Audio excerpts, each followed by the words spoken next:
Oke guys, selamat datang channel XTHID dan pada video kali ini kita akan mereview sebuah smartphone dari Infinix yaitu Infinix Zero 30 5G.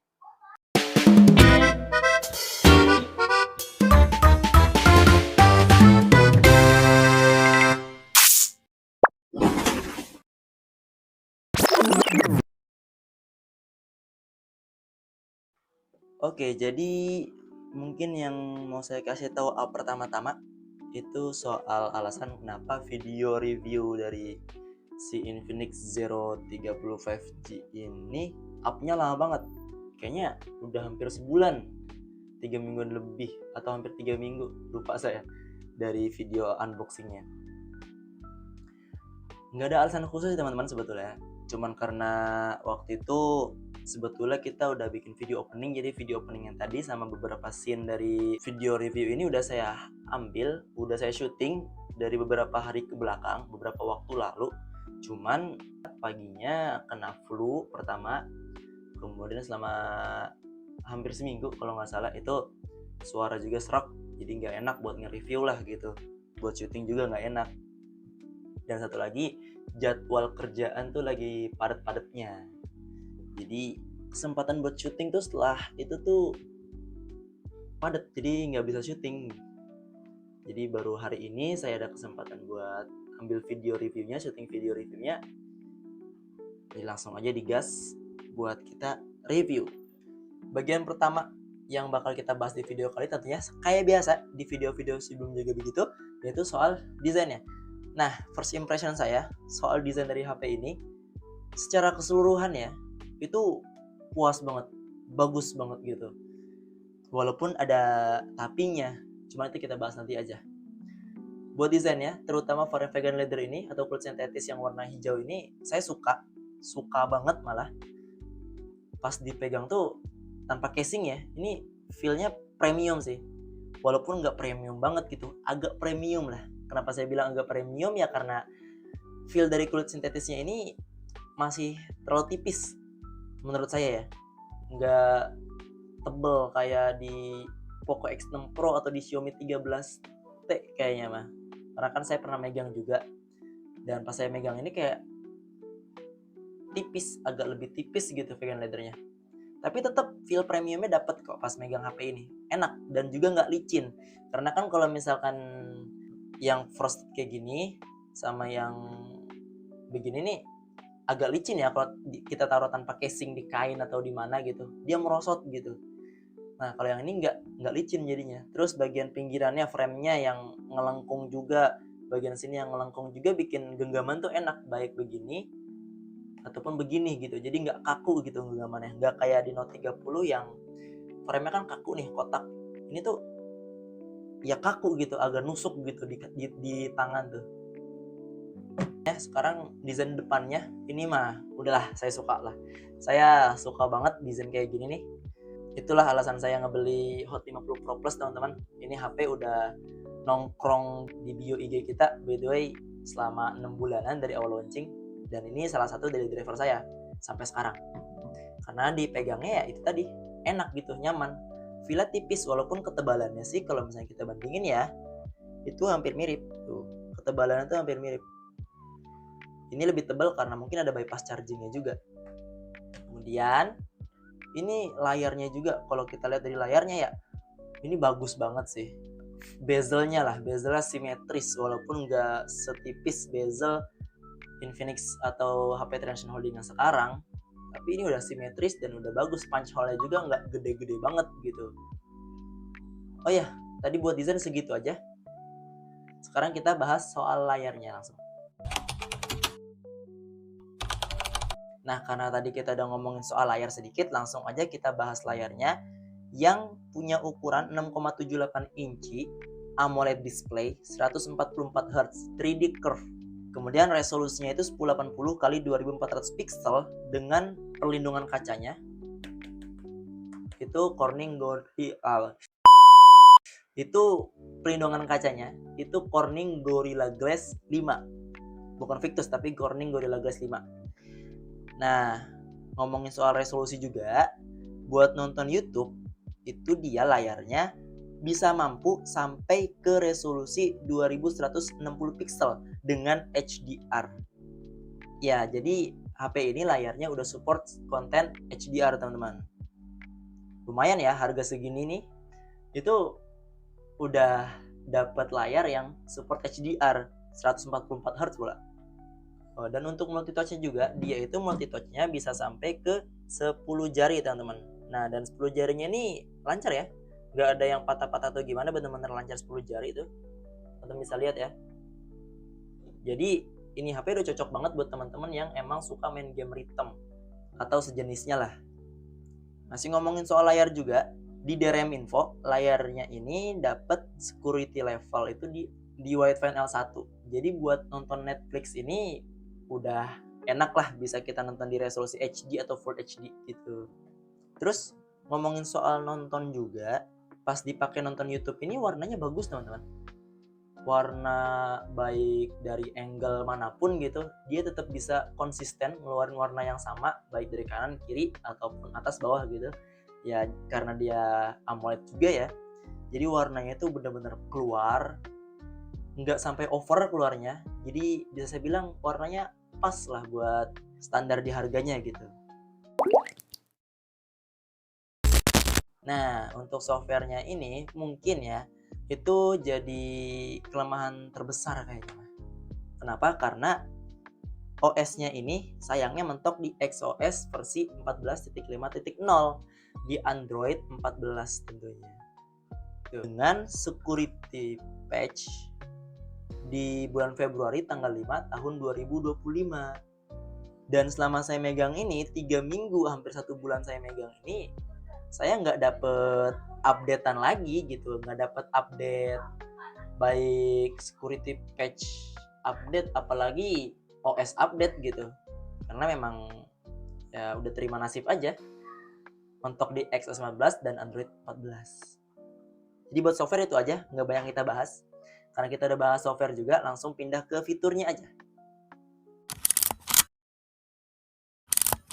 Nah, ini nih, fiturnya lumayan menarik sih. Kenapa? Karena XOS 14 ini banyak juga fiturnya gitu. Sama kayak di XOS 15, mirip-mirip.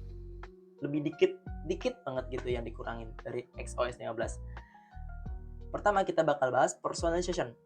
Nah, di personalization ini ada fitur AI Wallpaper Generator. Fitur ini tuh kayak bisa ngebuat foto kita jadi bentuk ala-ala AI gitu, teman-teman. Nah, di dalam fitur ini itu ada beberapa filter. Salah satunya di featured itu ada Japanese comic, American comics, mecha, dan juga games. Next lagi di customs itu ada negara India, Indonesia, Jepang, dan juga Korea Selatan. By the way, orang Indonesianya nih pakai baju begini ngingetin saya sama seseorang gitu. Teman-teman semua mikiran juga nggak? Terus ada cute pet juga. Di cute petnya ini ada pilihan comics, blogs, dan juga mecha buat filternya. Jadi total ada 11 ya. 3, 7, dan juga 11. Lanjut yaitu ada fitur live wallpaper. Nah, fitur live wallpaper ini itu dia ngasih 4 pilihan. Ada Vitality Gold, Green, Purple, dan juga Magic Touch. Saya sebelum review ini, saya tuh pakai yang ini, Magic Touch. Cuma dengan catatan kalau fitur kayak begini nih, wallpaper yang kayak gini tuh lebih boros, teman-teman. Saya pakai fitur live wallpaper yang Magic Touch ini, saya nggak pernah nyentuh SOT sampai 5 jam bahkan. Mungkin karena baterainya lebih boros kali ya. Mungkin saya juga nggak tahu. Sedangkan kalau pakai fitur live wallpaper yang 3 ini nih, Vitality Gold, Green, dan juga Purple, itu SOT saya bisa nembus sampai 6 jam bahkan paling lama itu. Mungkin live wallpaper kayak gini ngaruh juga sih ya ke penggunaan baterai kali ya. Dia lebih mengkonsumsi banyak baterai karena banyak yang harus digerakin animasinya juga gitu kan. Kemudian setelah live wallpaper, karena dia AMOLED, tentunya pasti ada fitur AOD atau Always on Display yang bisa kita atur sampai selalu nyala gitu, always display. Jadi AOD-nya ini bakal nyala terus sampai baterai kita habis. Cuman saya lebih nyaman nyeting di ini ya, energy saving display, biar lebih hemat baterai aja sih alasannya mah. Padahal mah sama aja sih. Dan AOD juga bisa kita custom banyak ya. Ini pilihannya banyak banget tuh. Terus di sini juga ada banyak. Ya, teman-teman bisa koleksi sendiri lah buat customan AOD-nya kalau teman-teman megang. Atau mungkin HP Infinix yang lain juga pasti ada. Dan dia juga ada tampilan landscape display. Nah, fitur ini kalau misalnya HP-nya kita cas, kita nyalain dulu. HP kita cas. Nah, dia bakal ngaktifin fitur ini, teman-teman. Tuh. Lumayan lah ya buat pengganti jam meja saat lagi kerja gitu. Tadi untuk AOD-nya, terus ada juga fitur color. Nah, ini kalau ini itu buat kita custom color system. Kayak UI-nya lah. Nah, di sini contohnya ada control center. Kemudian ada volume, ringtone, animasinya nih isinya. Dan juga ada notifikasi. Nah, kita coba ganti ke sini. Langsung ganti dan ya di control center juga langsung ganti warnanya ya. Catatan ini jadi agak lemot ya kalau lagi ganti warna, mungkin karena emang menyesuaikan warnanya dulu gitu. Kemudian next abis itu ada fitur di special function. Nah, kalau teman-teman yang nyari fitur di Infinix tuh biasanya ada di sini semua. Pertama, intelligent fasilitas. Itu ada suggestion app, jadi kayak aplikasi yang disugestiin sistem buat kita. Kalau misalnya teman ke home dan ada aplikasi ini, nah ini aplikasi rekomendasi dari sistem ya teman-teman. Kemudian setelah suggestion apps, itu ada app booster, smart scenes, dan juga smart touch. Yang nantinya di XOS 15 itu bakal dinamain AI Smart Touch. Saya nggak aktifin ya, karena buat saya sih belum kepake banget sih. Teman-teman udah pakai gimana? Coba boleh komen di bawah ya. Nah, di Smart Touch ini, dia itu aplikasinya bisa kita pilih yang disupport tuh apa aja. Jadi banyak tuh aplikasinya tuh. Bahkan game-game juga ada, Xpark, Xclub, Wuthering Waves juga tuh, WPS Office, WhatsApp, WeLive, banyak lah. Kemudian ada Dynamic Bar juga, yang fitur ala-ala Dynamic Island gitu. Dia bakal aktif pas lagi ngecas, misal. Kita contohin lagi. Nah, gitu. Dia juga bakal aktif kalau ada voice unlock, call, recorder, charging animation, media player, SMS, NFC. Pokoknya kalau fitur yang ini kalian pakai, itu dia bakal ngaktifin animasi dynamic bar-nya. Kemudian ada floating window. Nah, buat floating window ini dia bisa buka 3 aplikasi sekaligus. Dalam artian floating window-nya 2 aplikasi dan satunya lagi aplikasi yang kita jalanin di layar utamanya atau yang lebarnya. Kayak gini teman-teman. Jadi kita bisa langsung menjalani multitasking 3 aplikasi sekaligus dalam satu waktu. Oke, ini buat floating window-nya ya. Kalau nambah lagi, dia bakal gantiin floating window yang paling lama. Kemudian ada memfusion, RAM tambahan virtual yang diambil dari storage kita lah. Yang bagusnya sih nggak usah dinyalain ya, sama aja soalnya. RAM-nya juga udah gede kalau yang ini. Kemudian ada smart panel. Ini smart panel, jadi kita bisa ngakses aplikasi, buka aplikasi lebih cepet tanpa harus ke menu home dulu. Kemudian ada game mode yang bakal aktif kalau kita mainin game tentunya. Cuman kalau gamenya itu nggak ada, kayak Wuthering Waves itu awal-awal game mode-nya nggak aktif karena kita harus nambahin sendiri. Jadi kalau misalnya game yang nggak ada mode game mode itu, kita masuk aja ke aplikasi ini Xboost, kemudian kita klik tombol tambah, dan jadi kita tinggal tambah tuh gamenya kayak Wuthering Waves tuh. Awal ya, Wuthering Waves itu nggak masuk teman-teman, jadi saya harus nambahin manual. Kemudian selanjutnya itu ada Smart Hub, Xclone, dan juga Kids Mode. Jadi kalau misalkan mau minjemin ke teman-teman yang agak kecil atau saudara yang kecil, bocil-bocil lah pokoknya, tinggal nyalain fitur ini, HP kita aman. Kemudian ada Action Gesture, Accessibility, Pick Proof buat more settingnya. Dan ada satu lagi, sebelum kita bahas ke Volax-nya, itu PC Connection yang bakal kita demoin setelah video ini nih.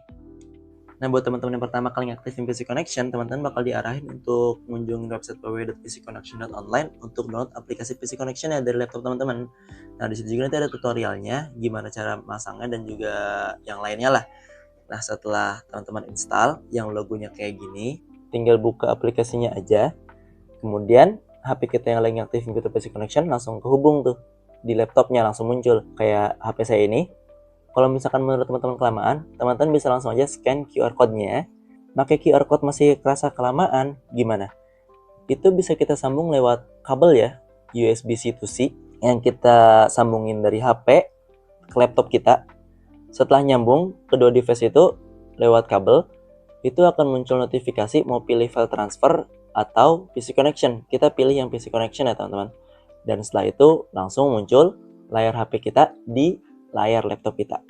Tentunya dengan screen mirroring begini kita jadi makin mudah ya, makin simple buat mindahin foto, file, dan yang lain-lainnya dari HP ke laptop. Jadi kita sedikit terbantu dengan adanya fitur PC Connection di Infinix ini. Ini saya mindahin satu foto ya dari HP saya, dan ini yang saya pindahin. Dan yang teman-teman lihat itu fotonya itu rata-rata dikirim dari HP saya, pakai fitur ini juga. Oh iya, by the way, fitur ini cuman bisa diakses Infinix Note GT dan Zero series ya, yang udah di XOS 13. Dan laptop ini nggak mesti laptop Infinix, ini saya pakai laptop Dynavook Tecra dari Toshiba yang pakai prosesor Intel Core i5 Gen 12 kalau nggak salah. Jadi bisa ke semua laptop, nggak mesti laptop satu brand doang. Oke, selain PC Connection tadi, ada juga fitur Add Device. Nah, ini tuh fitur yang ngebantu kita buat nyambungin perangkat IoT-nya Infinix ke HP-nya Infinix. Kayak contoh TWS ini, dia kalau dibuka itu langsung nyambung ke HP Infinix Zero 30 5G kita. Fitur ini ada di semua HP Infinix ya, nggak mesti harus Note, GT, atau Zero, tapi semua HP Infinix itu ada. Dan buat kita nyambungin TWS ini, kita butuh aplikasi yang namanya itu aplikasi WeLive, aplikasi third party dari Transnational Holding juga teman-teman. Oke, segitu aja buat informasinya. Kita langsung ke pembahasan kameranya aja, daripada kelamaan. Nah, tadi itu buat fitur PC Connection-nya. Setelah PC Connection itu, kita bahas Volax-nya. Nah, Volax ini asisten voice assistant dari Infinix. Jadi dia tuh modelnya kayak Bixby atau kayak Siri di Samsung dan Apple gitu teman-teman. Bisa juga kita panggil kayak misalnya, "Hai Volax." Iya, yang di tablet juga nyaut itu. Nah, dia ini Volax-nya ini ngejutin saya juga, karena kalau misalnya teman-teman lihat video Note 50 Pro juga, itu Volax-nya kurang resisten. Volax-nya kurang responsif gitu. Jadi kayak saya harus per 2 hari sekali atau per 3 hari sekali atau bahkan sehari sekali kadang buat ngerekam suara saya secara ulang biar bisa manggil Volax kayak tadi, kayak "Hai Volax." Yang juga kadang kurang, "Hai Volax." Biar bisa kayak gini gitu maksudnya. Pun kalau misalnya teman-teman malas gitu buat manggil, tinggal tekan tombol powernya agak lama, dia langsung muncul. Kalau emang nggak takut tombol powernya cepet dol atau gimana lah gitu ya, tinggal geser bagian sini pojok kanan ataupun kiri, dia langsung aktif. Tuh, tinggal kita tanya deh. Misalnya ini, HP apa ini?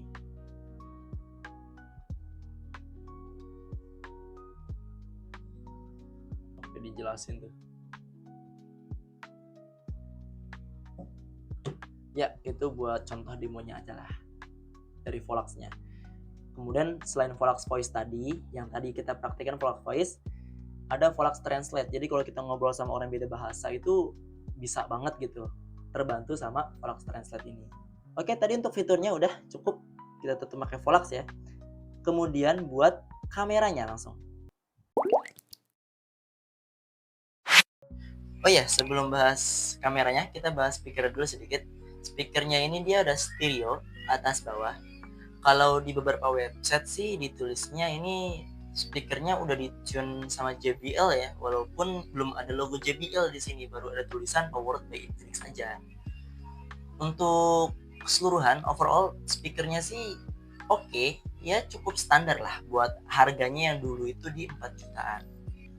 Buat sampel speakernya teman-teman bisa denger sendiri nih.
jadi itu tadi buat sampel suara dari speakernya. Secara keseluruhan sih saya suka ya. Ya buat saya pas aja lah suara speakernya mah. Oke, lanjut ke pembahasan kameranya aja yang tadi sempat lewat. Kamera dari HP ini kurang lebih resolusinya sama di Note 30 Pro, yaitu 108 megapiksel bukannya f1.7, autofocus, ada OIS-nya, perekamannya bisa nyampe 4K 60 fps.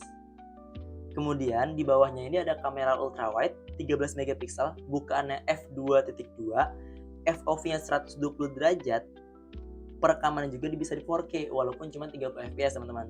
Dan dia juga, kalau saya yang rasain ya, ini autofocus kamera ultrawide-nya, jadi bisa langsung ganti jadi kamera makro gitu. Ketambahan juga di sini lensa 2 megapiksel, yang udahlah nggak usah dijelasin lagi lah ya. Kemudian ada kamera selfie-nya. Nah, kamera selfie-nya ini dia itu resolusinya 50 megapiksel bukannya f2.4, autofocus juga kamera selfie-nya, yang juga bisa ngerekam di 4K 60 fps teman-teman. Jadi kamera belakang, kamera utama, dan juga kamera selfie-nya bisa ngerekam di 4K 60 fps. Kecuali ultrawide, walaupun dia bisa ngerekam di 4K tapi FPS cuma mentok di 30. Buat sampel foto videonya, untuk video kali ini itu agak beda ya. Jadi saya bakal nampilin aja langsung sampel video dari perekaman 1080p 60 fps, selfie ataupun kamera belakang gitu. Saya bikin jadi konten vlog ala-ala musik video gitu, ala-ala MV. Yang pertama pas teman saya wedding, itu saya bikin video POV saya sebagai tamu. Kemudian yang kedua itu saat bikin video untuk hari ulang tahun saya, yang videonya udah lama saya posting di Instagram kita gitu. Teman-teman yang belum follow boleh mampir, linknya di deskripsi ya. Baru setelah itu bakal disusul sama perekaman 4K 60 fps dan foto sampel yang lainnya lah. Dan jangan lupa juga teman-teman nilai hasil videonya, kalau kita jadiin konten gimana, kemudian hasil video mentahannya gimana, kestabilannya gimana, kualitas warnanya gimana, gambarnya juga gimana untuk foto dan videonya. Jadi selamat menikmati.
P 30 fps shoot. Tuh, tuh, tuh.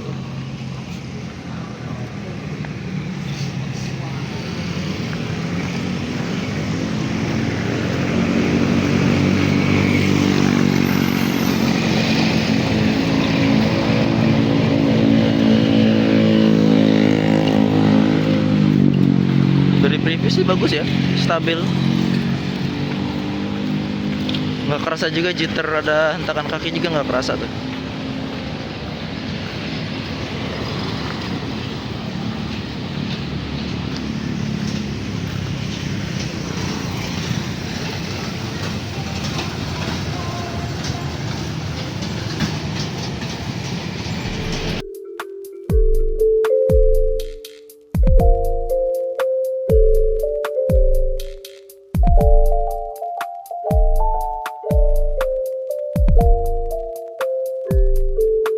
Oh ya, buat shutter speed dari fotonya sendiri ini lumayan cepet ya teman-teman. Saya ngambil foto kucing 3 foto dan ini berturut-turut saya dapat detail yang lumayan. Kemudian di dalam ruangan juga fotonya oke, zoom 3 kalinya juga oke.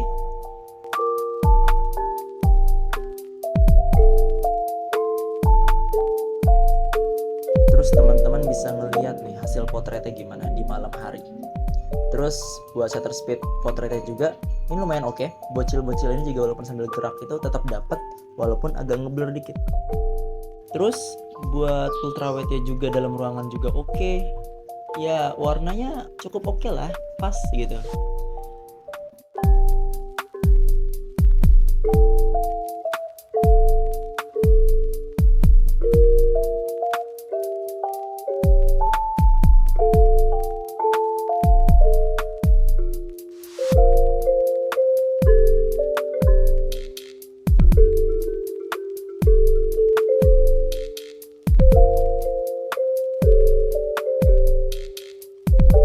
Paling kurangnya di lensa selfie-nya pas lagi cahayanya kurang ya. Udah itu aja sih. Sisanya oke. Ya bagus lah. 1080p 60 fps.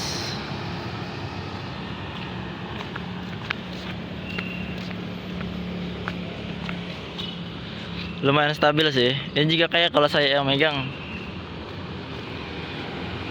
Tapi kan beda orang, beda tangan ya. Tapi dari previewnya sih lumayan stabil ya.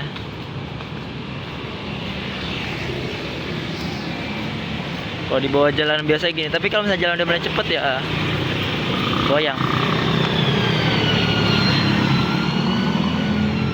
Oke. Dia juga ngezoomnya bisa sampai 10 kali. Oke.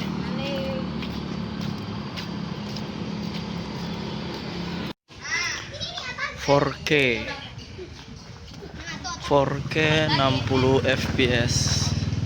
Ya ini juga lumayan stabil sih. Tuh, detailnya tuh.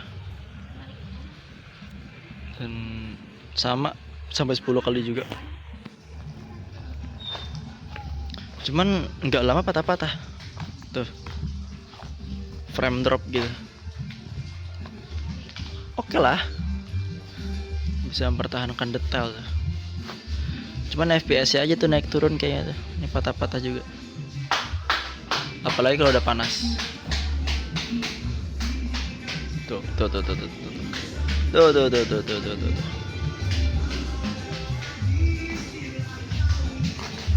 Rekaman videonya juga. Buat perekaman video juga dia bisa nyampe 4K 60 fps. Cuman kalau mau stabil ya kita baru bisa di Full HD 1080p 30 fps. Gimana nih?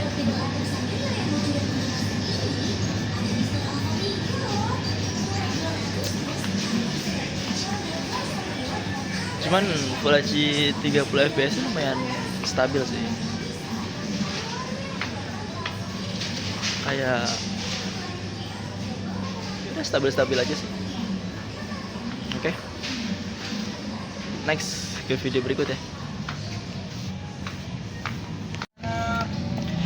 1080p 60 fps.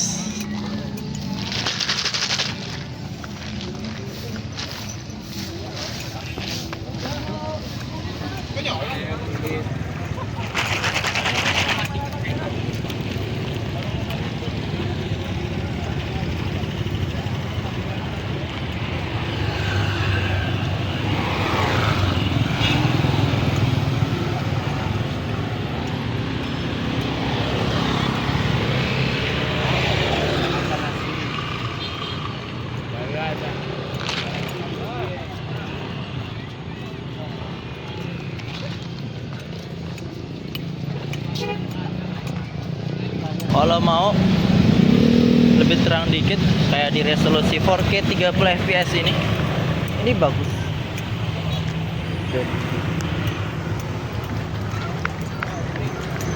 Pakai layar juga tuh stabil dikit, walaupun kayaknya Citra kelihatan ya.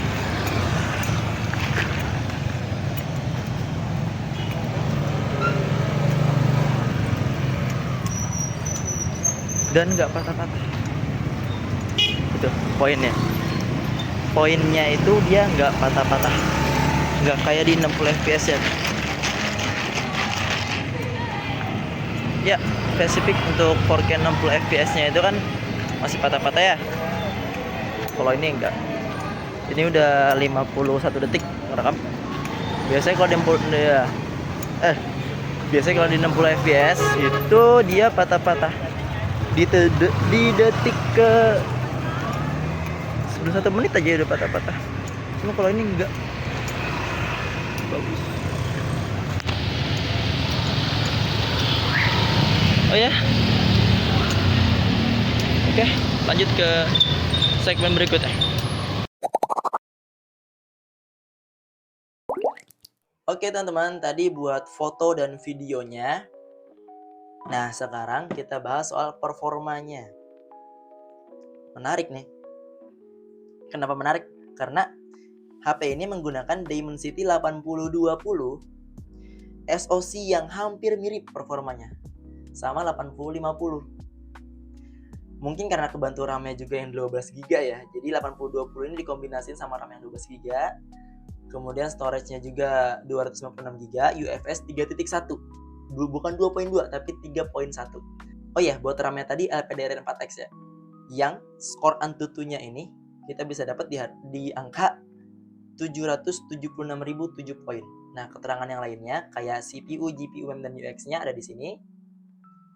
Kemudian buat storage testnya salah. Buat storage testnya itu saya dapat di angka 87.910 poin.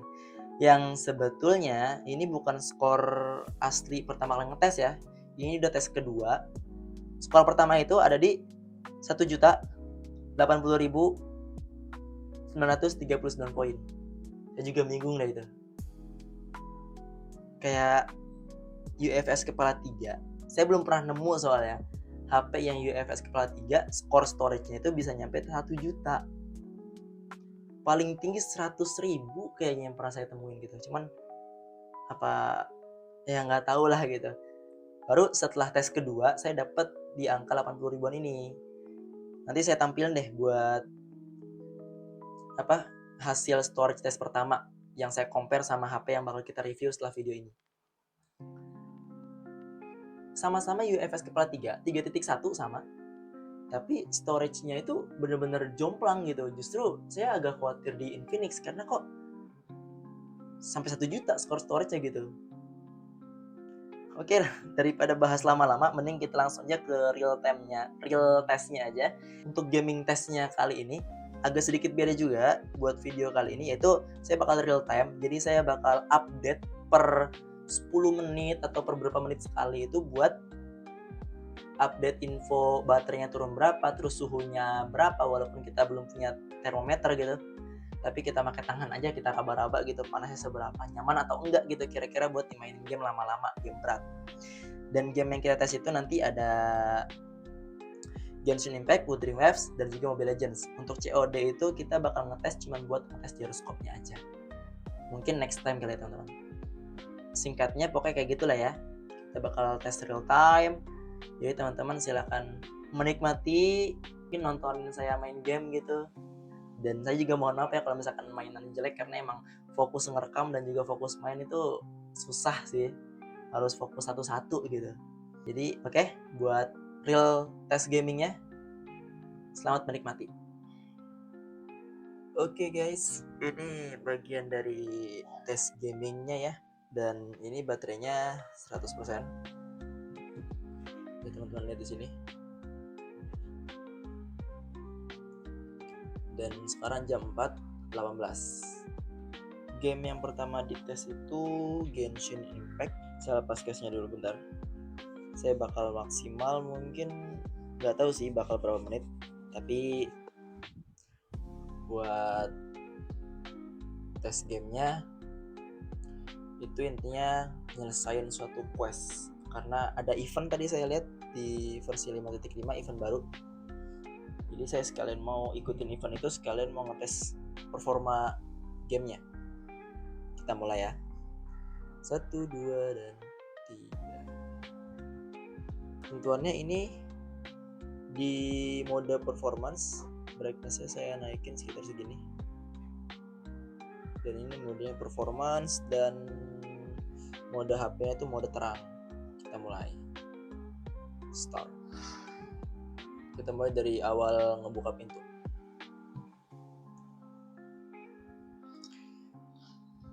Oke, di sini kita udah masuk gamenya ya. Sekarang kita lihat settingannya dulu nih. Masih kurang terang kayaknya nih.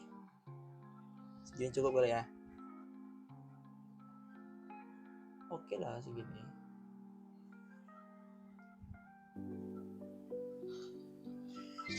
Settingannya itu begini. Resolusi rendernya itu sedang, kualitas bayangannya sedang, menengah. Rendahnya itu cuma di kualitas SFX-nya doang nih. Sekalian aja kali ya, kita set ke medium semua tuh. Jadi semua settingannya saya set ke medium. Sedang. Nah, gini. Saya set di kualitas grafiknya itu medium, 60 fps. Oke. Gini ya buat settingan ya. Kita langsung aja. Pertama kayaknya saya mau ngabisin ini dulu. Ini dulu nih. Condense resin dulu.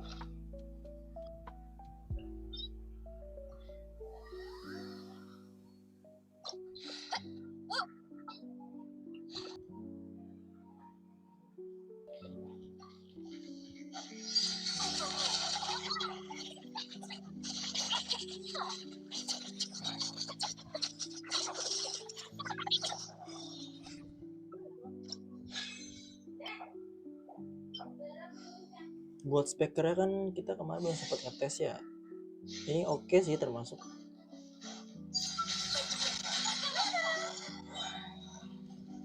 Ini pengetesan ketiga, ronde 3. Belum ada artefak yang bagus yang saya dapat ini.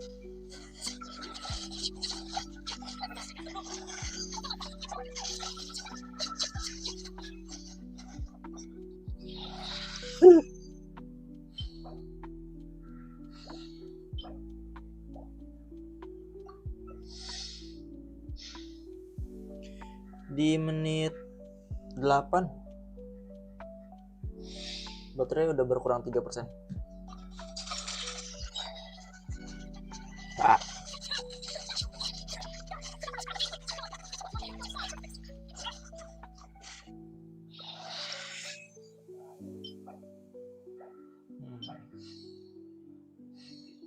Ini lumayan sih.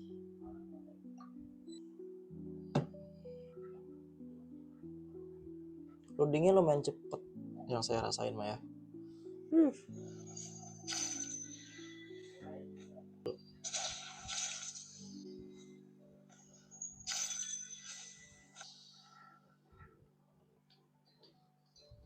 Udah mulai kerasa anget nih teman.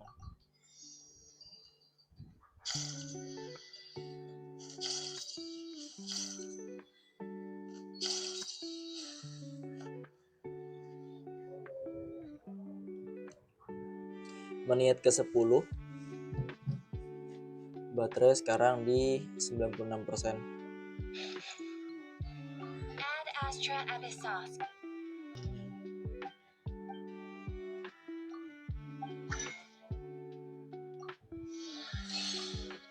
Oke. Kita langsung ngerjain ini aja kali ya. Ini event, kayaknya saya tahu deh ini event apa deh.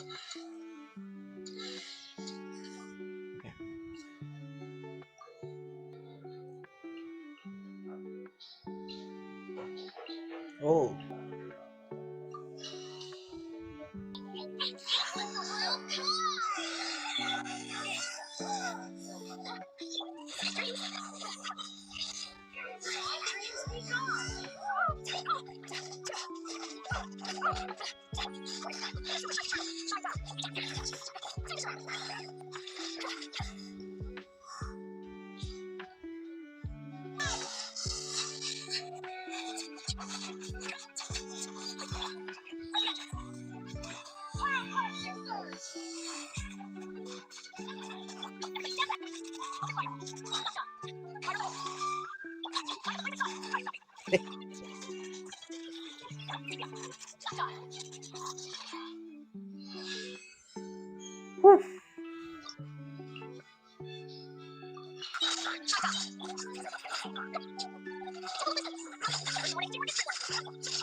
ya.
Ay,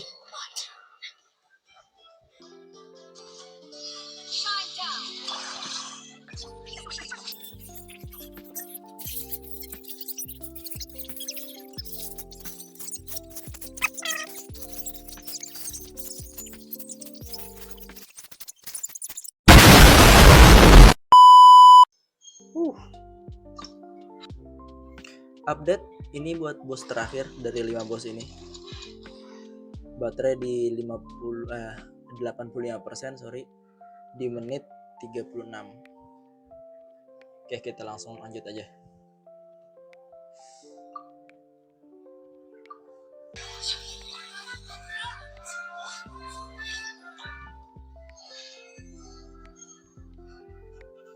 Oke, kelar. Oke, ini udah selesai dari 5 bos tadi. Sekarang di 42 menit baterai di 82%. Kita klaim dulu. Oh, udah ini bisa. Masih banyak sih sebenarnya. Sisanya kita keliling bentar kali ya. Keliling ini kayaknya nih.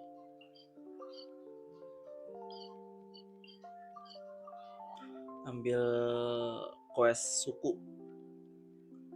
Bentar. Harusnya sih bentar ya, karena biasanya kan kisah kesukuan nih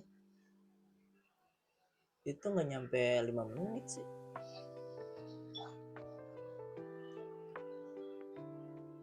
Hello there. Wait. The Traveler and Paimon. I'm waiting for you. Oh, you know us?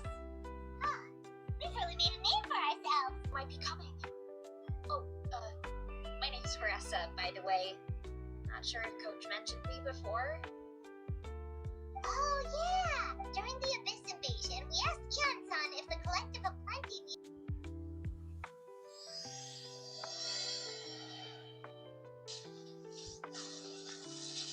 Hey, there's another one over there.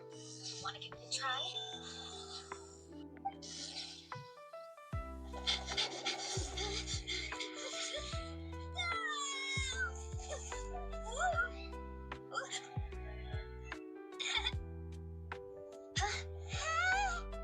They sticks the landing. Don't be scared. Just charge Wow. straight at it. What? Wah. Thanks for that. I can't Kocak. believe you smashed something that big in a single hit. It was nothing. All it takes is a bit of training.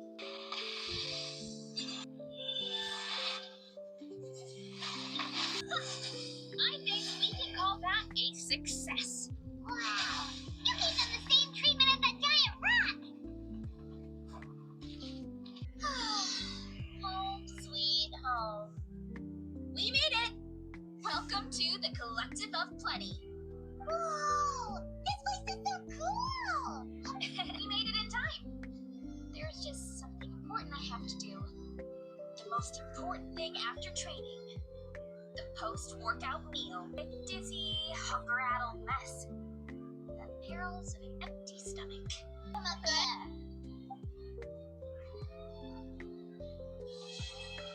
Oke, bagian satunya selesai.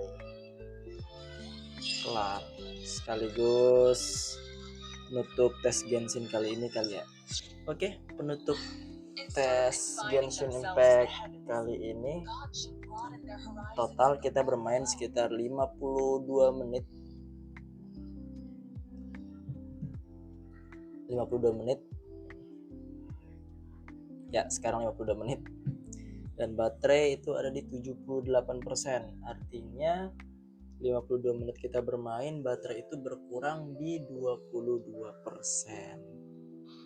Oke. Kita closing kali ya. Habis itu lanjut ke game berikutnya. Ini agak hangat sih di bagian layar. Saya belum ada alat buat ngukur suhu itu, teman-teman. Jadi belum sempat beli gitu. Tapi kalau yang saya rasain bagian belakang itu nggak terlalu panas. Yang paling panas tuh di bagian layar di sini nih. Cuman ini panas yang mirip sama di Infinix Note 50 Pro kemarin sih. Panasnya juga begini sama mirip. Ya kemungkinan suhunya juga kayaknya sama deh. Harusnya nggak segila 80-50 ya suhunya ya. Oke, langsung aja kita lanjut ke game berikutnya. Oh ya, menurut teman-teman gimana nih? Apa bagusnya tes gaming yang kayak di video ini kita jadiin satu konten video terpisah aja?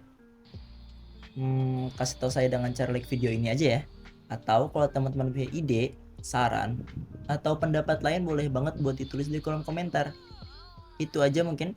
Thank you. That was a refreshing sleep. Traveler, we meet again. Oke, jadi buat Genshin kan tadi udah ya. Jadi sekarang kita tuh bakal ngetesnya. Habis Genshin itu di listnya ada tes Wuthering Waves. Buat Wuthering Waves ini sih nggak lama sih.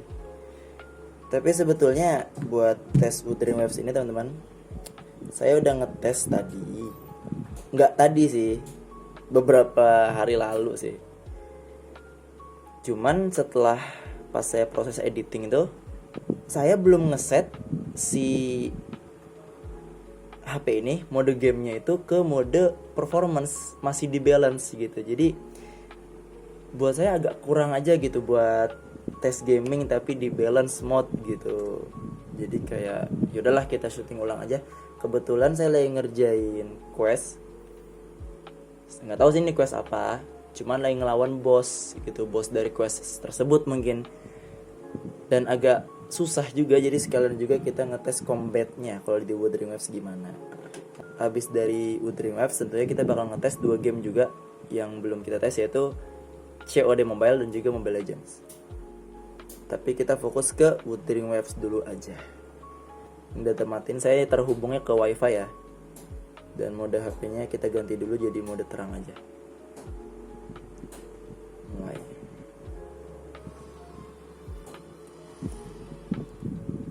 Volume kita setting di 70%-an atau 80% aja kali. Brightness segini kali, setengah. Oke, segini kali ya buat brightnessnya. Oh ya, buat settingannya tuh ini di medium 60 fps. Nah, buat yang lainnya special effect quality-nya low, terus FSR saya matiin, shadow quality low, biasnya low, terus anti aliasingnya on, bloomnya saya nyalain aja. Crowd density low, enemy hit flash kita onin aja. Auto FPS saya matiin ya, biar kalau panas tuh nggak tiba-tiba turunnya drastis banget gitu. Terus damage number kita onin. Sisanya kayak gini nih. Nah, buat setting grafiknya kayak gini. Langsung aja kali ya. Kita ngitung dari sini teman-teman, dari baterai 99%. Belum dinyalain. Belum dinyalain tadi timernya. Sorry.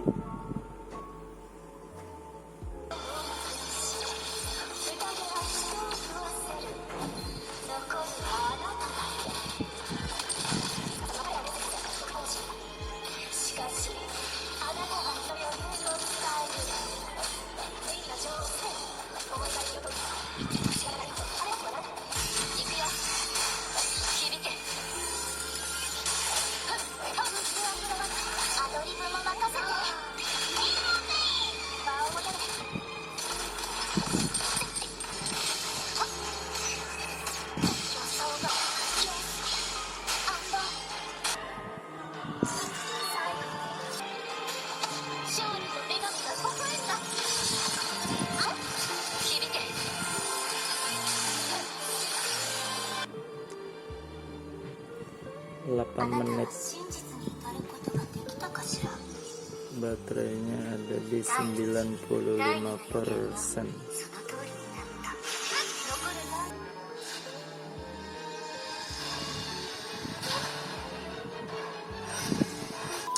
Ya, baru selesai apa tadi? Questnya. Masih ada sih sebenarnya sih.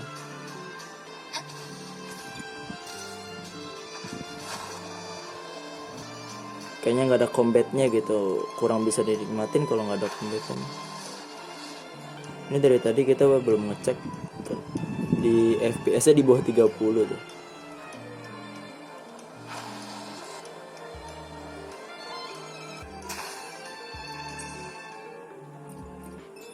Cuman bukan berarti nggak bisa dimainnya teman-teman, ini bisa dimainin. Cuman masih di bawah, ya di atas 30, tadi 50-an. Kalau udah jalan begini kurang sih. Ya malah masuk ke quest lagi. Yuk sekalian aja lah kali ya, kita ngelanjutin kemana-mana jauh. Kocak. Sekalian aja kita ngelanjutin questnya sampai selesai. Mau ngeliat juga sekarang berapa jam kira-kira.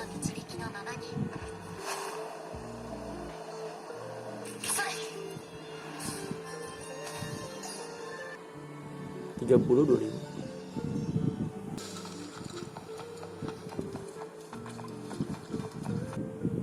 Update di menit ke 18, 10 menit setelah kita tadi nge-update juga. Itu baterai ada di 91% ya. そんな話本当に信じていい？好きだら聞いてマンを撃つ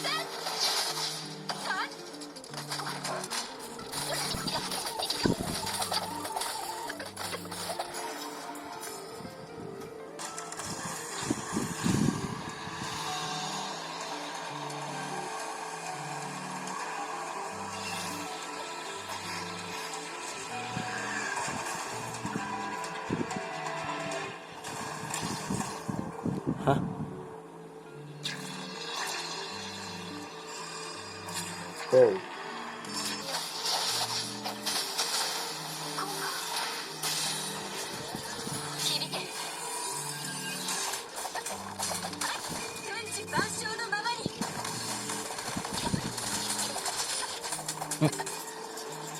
Wow, 10.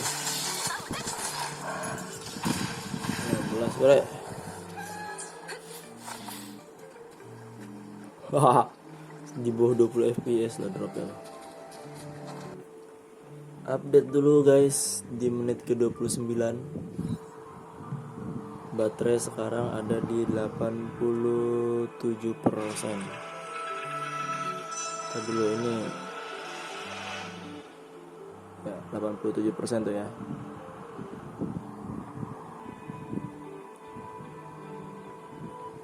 Lah kotak-kotak gitu.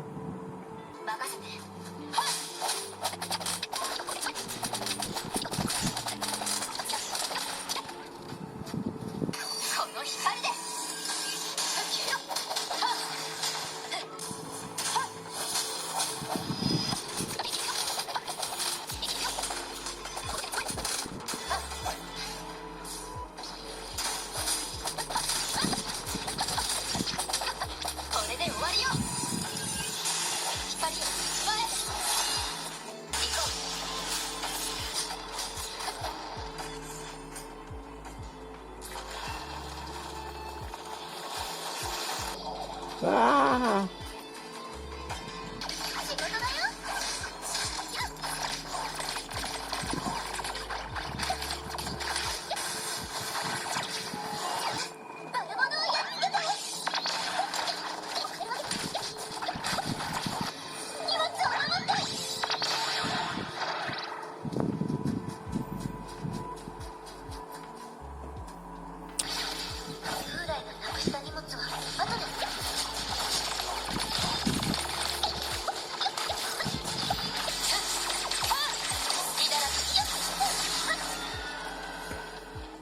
Update dulu kali ya guys ya. Baterai di di 42 menit 33 detik sekarang tadi. Sekarang baterai ada di 81%. Ya. 81% sekarang tuh. Yep. Next kita lanjut. Kita selesai sampai paling sekitar jam 6:30 kali ya selesai ya. Jam 6:30 kurang.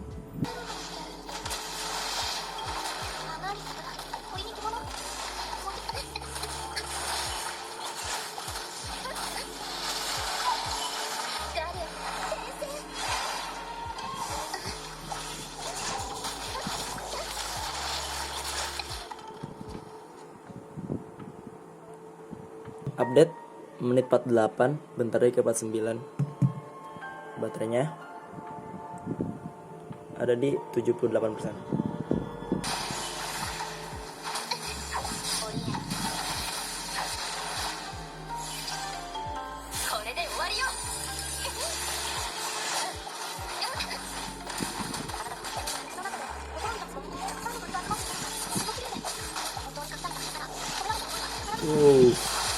Pas combat mah enggak.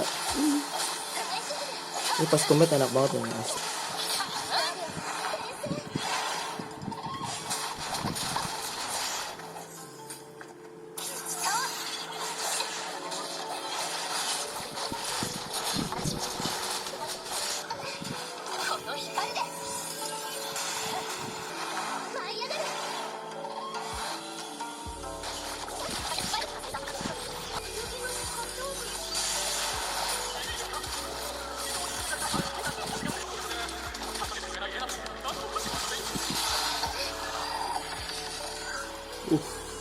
Google guys.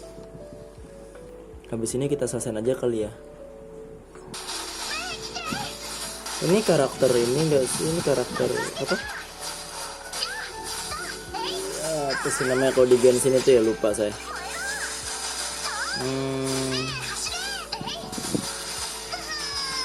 Karakter bintang 5 biasa. Ini tuh.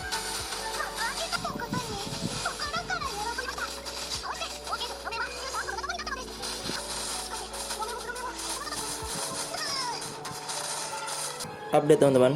1 jam menuju 1 jam 1 menit. Baterainya sekarang itu ada di 73%.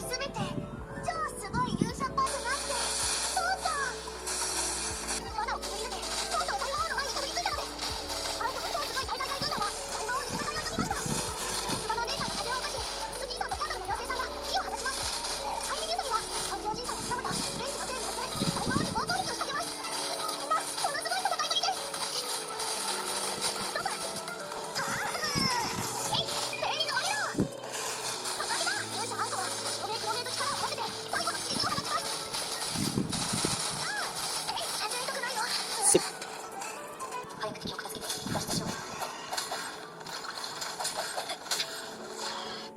Oke, finally udah kali ya, kita tutup aja lah buat tes uaknya. Nanti biar saya lanjutin aja off cam. Main Wuthering Waves di waktu segini 1 jam 10 menit, ngerjain quest, ngerjain combat dan yang lainnya lah pokoknya. Baterai itu ngabisin sekitar di berapa ini? 69%. 1 jam 10 menit main Wuthering Waves, baterainya ngurang 31%. Oke teman-teman, buat Mobile Legendsnya mungkin saya bikin recap aja ya. Pokoknya saya mulai di baterai 82% dengan settingan yang kayak begini. Saya nyalain semua. Frame rate saya dapat di super 90 fps, grafik saya taruh di settingan high. Kemudian performance mode-nya tentunya nyala ya dari HP-nya. Buat match pertama itu nggak ada masalah sama sekali, lancar banget tentunya, pastinya. Kemudian match pertama selesai, baterai tersisa 77%. Lanjut di match kedua, masih nggak ada masalah, masih nggak ada gejala frame drop yang gimana-gimana. Pas kita pakai di saat fight-nya yang lumayan rame juga, itu nggak ada masalah. Kemudian match 2 selesai, sekitar 25 menitan, itu baterai tersisa di 72%.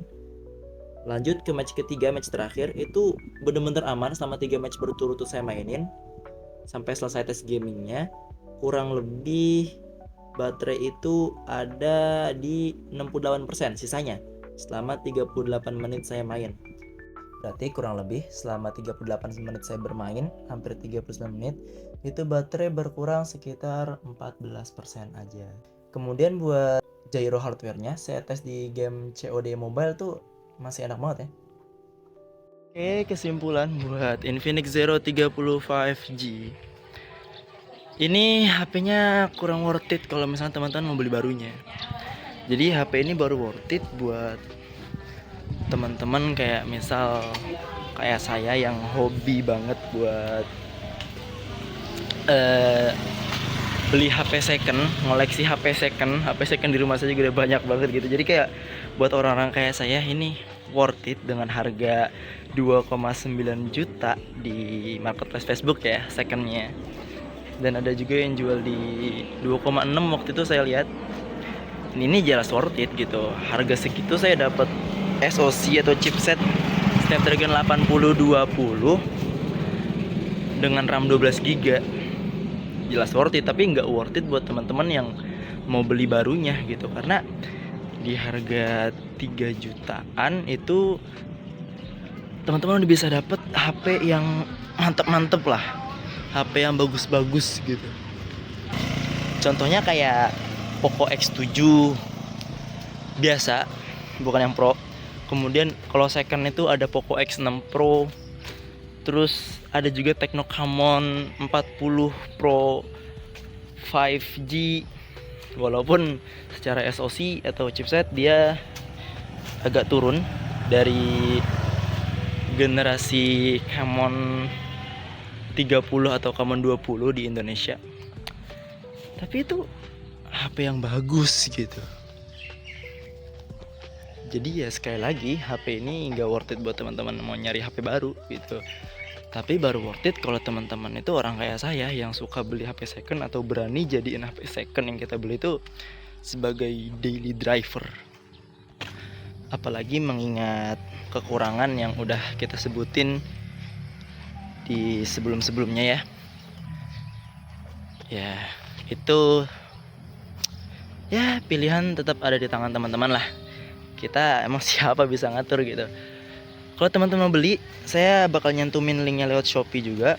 Atau kalau teman-teman mau beli langsung lewat offline, saya sangat nyaranin buat teman-teman itu langsung beli dari user, jadi kayak COD di Facebook Marketplace gitu. Oke, sekian dulu buat kesimpulannya. Kita langsung ke penutup aja. Oke, kita masuk ke penutupan yang kita awali lewat bahas sedikit soal minus HP-nya.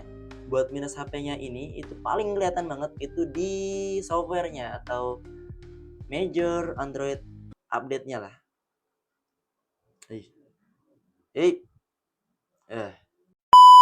Oke, jadi buat OS-nya jelas ini minus. Buat saya sih ini minus sih, karena kita nggak bisa nikmatin fitur di XOS terbaru. Tapi kalau misalkan teman-teman nggak masalah soal itu, ya masih bisa lah dipakai untuk 1 tahun atau paling lama 2 tahun ke depan. Dan agak sedikit panas di tes gaming yang tadi udah saya bilang juga. Jadi untuk varian ini ya, untuk varian vegan leather ini, itu dia agak sedikit panas. Mungkin karena efek vegan leathernya juga. Jadi ya penyebaran panasnya kurang baik lah. Dan panasnya juga ini bukan soal gaming performa gamenya doang ya, tapi dia juga kalau misalnya panas dan kita paksain rekam di 4K 60 fps kayak di sampel video tadi, itu bakal patah-patah. 4K 60 fps nya spesifik di 4K 60 fps, benar-benar di 4K 60 fps dong. Kalau selama Full HD 60 fps selama saya ngerekam bikin MV tadi itu nggak ada masalah. Saya bawa jalan-jalan juga nggak ada masalah, di luar Jakarta juga, di Tangerang juga nggak ada masalah. Spesifik di 4K 60 fps nya kalau panas dia bakal patah-patah, dan patah-patahnya itu ganggu banget. Kemudian untuk satu lagi tambahan, sama nggak ada bypass charging juga. Udah sih itu aja. Mungkin ketentuan itu ya, OS-nya udah nggak dapat update lagi, software kita udah nggak dapat update lagi, sama agak panas juga. Bukan soal performa game doang, tapi soal ngerekam video, ambil foto dan video juga, soal suhu. Kemudian satu lagi, nggak ada bypass charging. Sayang banget. Padahal di Zero 30 4G itu ada, tapi fitur ini malah nggak ada di varian tertinggi dari Zero 30, di Zero 30 5G. Bypass chargingnya malah nggak ada. Udah 3 itu aja. OS nggak dapat update, suhu agak panas, kemudian bypass chargingnya nggak ada. Sayang banget untuk bypass charging. Untuk plusnya itu fitur di XOS 14 ini masih cukup berlimpah, walaupun ya kita harus mandiri nyari satu persatu dulu di beberapa menu. Chipsetnya Dimensity 8020 ini kalau teman-teman yang mau beli itu bisa dapat di harga di bawah 3 jutaan sih. Ini chipsetnya menarik banget sih. Di bawah 3 juta kita dapat Dimensity 8020, RAM-nya 12 GB. Kemudian kameranya bisa ngerekam sampai 4K 60 fps dengan keterbatasan teknis yang tadi udah disebutin. Udah gitu aja untuk minus dan plusnya. Jadi langsung kita tutup aja videonya. Terima kasih udah menonton sampai di sini. Kalau misalkan ada yang salah dari apa yang saya sampaikan, silahkan koreksi di kolom komentar. Dan kita juga buka diskusi soal HP-HP lain di kolom komentar. Teman-teman tulis aja pendapat dari kolom komentar. Dan kalau ada teman-teman yang masih make Zero 30 5G di tahun 2025 ini juga gimana kesannya, atau mungkin mau ganti HP kah, atau masih mau bertahan kah sampai Zero 50 keluar. Teman-teman masih pakai HP ini boleh absen di kolom komentar. Like kalau Anda suka, dislike kalau nggak suka, subscribe buat yang belum, nyalain juga lonceng notifikasinya. Kita ketemu lagi di video review dan unboxing smartphone berikutnya. Bye guys.